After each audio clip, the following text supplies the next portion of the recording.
তাদের যক্ষা রোগ হওয়ার প্রবণতা বেশি থাকে। জাতীয় যক্ষা জরিপ হতে জানা যায় গ্রাম অঞ্চলের চাইতে শহরাঞ্চলের লোকজনের যক্ষা রোগ হওয়ার প্রবণতা বেশি। কারণ শহরাঞ্চলে জনসংখ্যার ঘনত্ব অনেক বেশি থাকে, তারা ঠাসাঠাসি করে বসবাস করে এবং তাদের আবাসস্থলে আলো বাতাস কম প্রবেশ করে। এছাড়া বাড়ির একজন ব্যক্তি যক্ষা রোগে আক্রান্ত হলে অন্যান্যদেরও যক্ষা হওয়ার প্রবণতা থাকে। অপুষ্টিজনিত কারণে যক্ষা রোগ হতে পারে। যারা দীর্ঘদিন ধরে স্টেরয়েড বা পেনিসিলিন জাতীয় ওষুধ খায় তাদের যক্ষা রোগ হওয়ার প্রবণতা বেশি।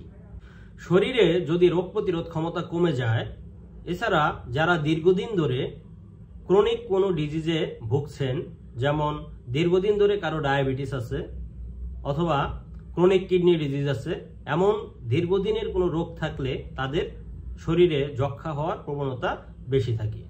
এছাড়া যক্ষা রোগ হওয়ার অন্যতম একটি প্রধান কারণ হচ্ছে দীর্ঘদিন ধরে ধূমপান করা।